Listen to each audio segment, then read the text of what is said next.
Bonjour à tous, pour cette petite recette gourmande sucrée d'aujourd'hui, c'est des petites tartelettes sablées farcies aux amandes, garnies de confiture et de quelques copeaux de noix de coco, ainsi que quelques petits biscuits à la confiture.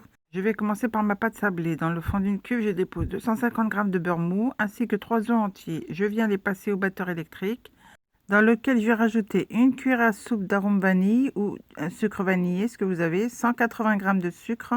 Je viens battre un maximum pour que tous les ingrédients se mélangent l'un à l'autre. Ensuite, je viens rajouter 600 g de farine, mais en deux étapes. Je verse déjà 400 g au départ. Pendant que ma pâte est encore molle, je vais changer le batteur et je rajoute les 200 g de farine restantes. Maintenant que j'ai obtenu la pâte souhaitée, je la sors de la cuve et je viens rajouter 2 cuillères à soupe d'eau de fleur d'oranger. Je viens finir de la travailler et l'assembler sur mon plan de travail avant de la mettre au frais pendant 1 heure. Pour la proportion que je vous ai donnée et indiquée, je vais réaliser à peu près une vingtaine de tartelettes et une quinzaine de petits biscuits. Là, je viens faire griller 800 g d'amandes. Je vais laisser refroidir avant de les mixer. Mes petites tartelettes et ma recette, je vais seulement utiliser 400 g de poudre d'amande, dans lequel je vais rajouter 70 g de sucre, un blanc d'œuf ainsi que 2 cuillères à soupe d'eau de fleur d'oranger. Je mélange bien. Je rajoute une cuillère à café de levure chimique. Là, je vais passer au façonnage de ma pâte que j'ai récupérée du frigidaire. Je l'ai divisée en deux. Je remets l'autre partie au frais. Pour la forme de mes tartes, je vais utiliser au moins une dizaine de petits moules à tartelettes que je vais utiliser en 2 fois. Une fois que j'ai bien beurré tous mes moules, je viens déposer des boules de la grosseur d'un œuf sur chaque moule. Et à l'aide de mes doigts, j'étale bien la pâte. Je lui laisse un minimum d'épaisseur. Je termine de façonner le reste de mes tartelettes avant d'y intégrer la pâte d'amande.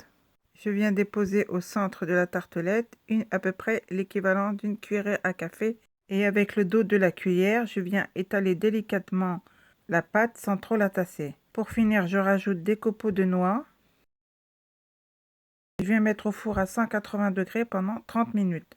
Pour réaliser les petites tartelettes à la confiture, je récupère le restant de ma pâte, la saupoudre de farine pour mieux l'étaler et à l'aide d'un rouleau à pâtisserie, je l'étale pour obtenir une pâte d'épaisseur de 7 à 8 mm.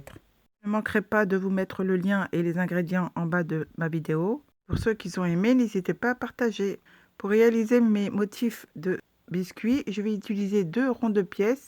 Pour ce genre de biscuits, vous pouvez utiliser n'importe quel motif que vous avez à la maison. Une fois que j'aurai fini de confectionner mes motifs, je renouvelle l'opération avec la pâte restante. Je viens ensuite les disposer sur un plateau allant au four. Je vais les enfourner pendant que mon four est encore chaud. Surtout surveiller la cuisson. C'est cuire pas plus de 15-20 minutes. J'ai sorti mes tartelettes du four. Je vais les démouler pendant qu'elles sont encore chaudes. Je vais ensuite les badigeonner de confiture. Là, j'ai choisi de la confiture d'abricot dans lequel je rajoute une cuillère à café de miel. À l'aide d'un petit pinceau, je viens badigeonner toutes mes tartelettes. Et pour finir, je viens les saupoudrer d'une pointe de noix de coco.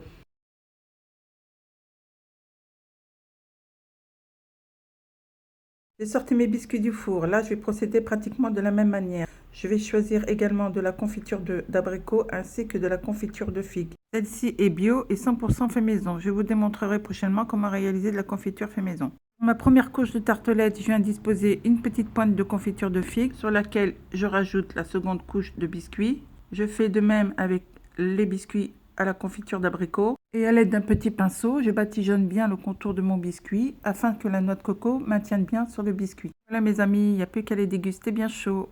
Pour les conserver, vous pouvez les mettre dans un tupperware dans un endroit sec. Pour ne rien rater de mes recettes, n'oubliez pas de cliquer sur la petite cloche de notification. Sinon, retrouvez-moi sur les réseaux sociaux, les recettes de Saba. Et moi, je vous dis à très bientôt pour des nouvelles recettes.